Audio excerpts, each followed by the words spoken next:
We're going to look at rates of change. So whilst we're talking about calculus, because of course our derivative measures a rate of change. We've been using the derivative when we've been talking about, I guess, number plane graphs, things like that. But anytime you've got one quantity changing with respect to another quantity, you can use calculus. I mean, it's what the basis of rates of change. Now, the ideas behind it, well, the steeper the curve, because it all comes back to the picture, the faster the quantity is changing. Because remember, if that's our graph, there's a point P. Remember what it actually measures.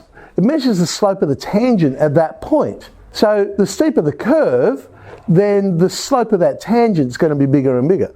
So basically it means the rate of change is bigger and bigger. Well, if the rate of change is bigger and bigger, then the quantity is changing faster. So there's one, we put P. We simply say, well, that's where the curve is increasing if the derivative is positive. At the top, we end up with a horizontal tangent, and so that's where we say the curve is stationary. And as they come down, now the slope is negative, and we say, well, the curve's decreasing. I mean, they're logical names, I suppose, when you think about it. Now, that's different to say, if I get 2 points, so there's P and Q, and we're to draw the secant between those two, that would actually give us the average rate of change. You see, what the derivative finds is the instantaneous rate of change. So the rate of change at that exact point, whereas the secant gives us the average. And really, the instantaneous one, in most cases, is probably the more useful one. And let's bring it back to just, say, simply driving a car. I mean, you want to know what your speed is at that instant. You don't really want to know what the average speed you've been going at, because if you get pulled over for going too fast, and you say, mate, you've been travelling at 150 kilometres per hour in this 100 zone, and you can't go, oh, but sir, I might be travelling at 150 now, but previously I was travelling at 50. And so, on average, I was travelling at 100 kilometres per hour, and that's the speed. You're probably not going to win that argument. All right, let's have a look at this example. So we've got a water tank, it's emptying out. Q is representing the amount of water in the tank at any time, and here's the equation of the graph when they've plotted this situation. So the first question they're asking is, well, what's the rate?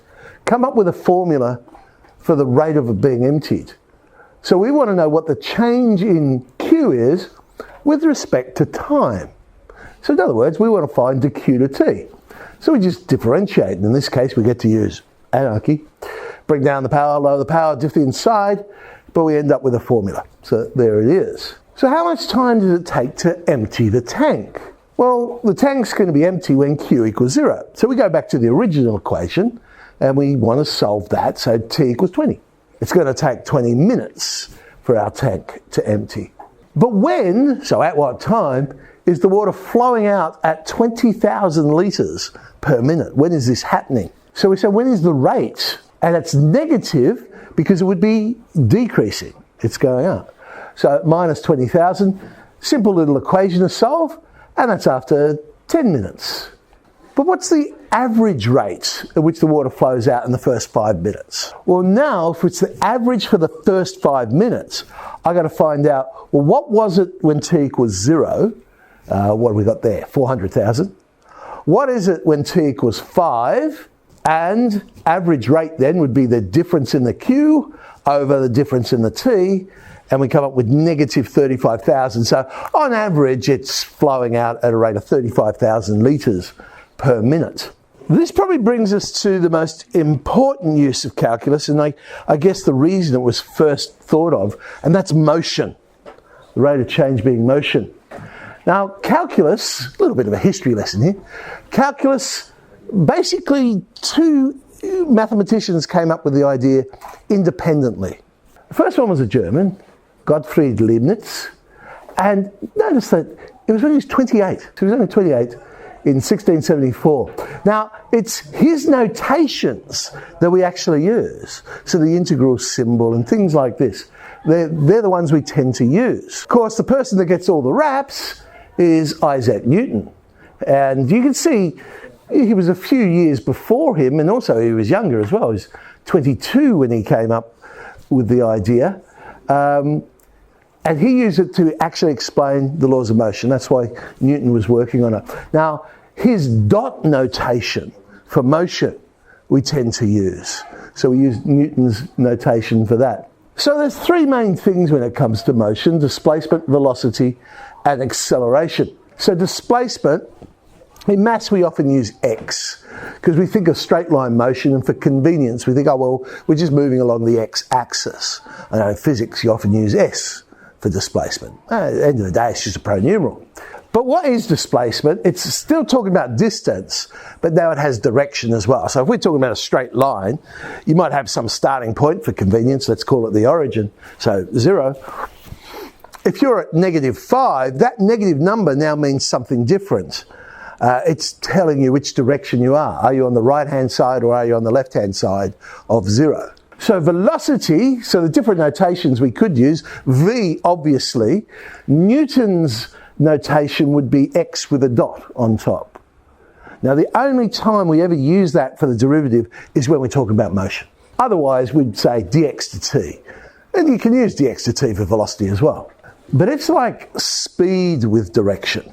So speed doesn't have direction, but again, the negative and minus sign tells you which direction are you travelling in. So that's the meaning of the sign. And then you have acceleration, a, obviously. But again, using Newton's notation, you can have v with a dot, because it's the derivative of velocity. Or it's what we call the second derivative of displacement, so you'd have two dots over the top. Using our regular notation, you could have dv to t, or you could have d2x to t2, which is the second derivative, not some droid from Star Wars. But it's the rate of change of velocity with respect to time. So here's some graphs then. Different motion graphs. Up the top I've drawn, well I guess it's a travel graph. When we're used to seeing travel graphs as nice straight lines and what have you, but there's no reason why it has to be. So I've got a curve there, displacement versus time, and underneath we're going to create the velocity graph and we're going to create the acceleration graph. So what do we know? Well, when the displacement graph is stationary, a really convenient word to use, what does it mean? So at the top there, well that's velocity is 0. As I say, it's stationary. So I know I could plot at that same t value, it would be at the axis. Velocity is 0 at that point. And in fact, we've got another one there, and I'll plot that one in as well. It would also be stationary at that second point. Okay, so when the displacement graph is increasing, so there, well that's when we said the derivative was greater than 0.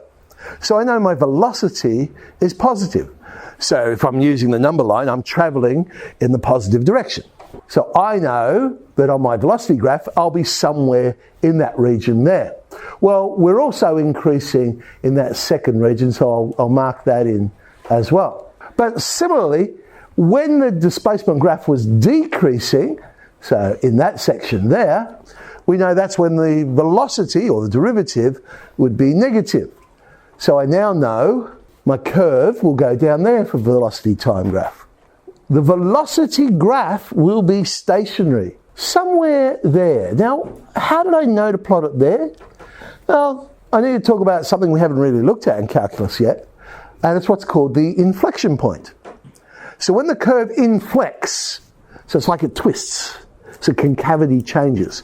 It changes from concave down to concave up in this case. So at that point, at that t value, that's where we'll end up having a stationary point on the velocity graph. The same sort of thing can be done to map from velocity to acceleration. So I know that when it's stationary, I'll have the t-intercept there. I know when it's decreasing to start off with, it'll be negative, increasing or positive. In fact, you end up with a straight line. It kind of makes sense because that first graph I've drawn kind of looks like a cubic. And when you think about polynomials, you differentiate a cubic, you're going to get a quadratic. And sure enough, it looks like a parabola. And when you differentiate a quadratic, you get a linear function.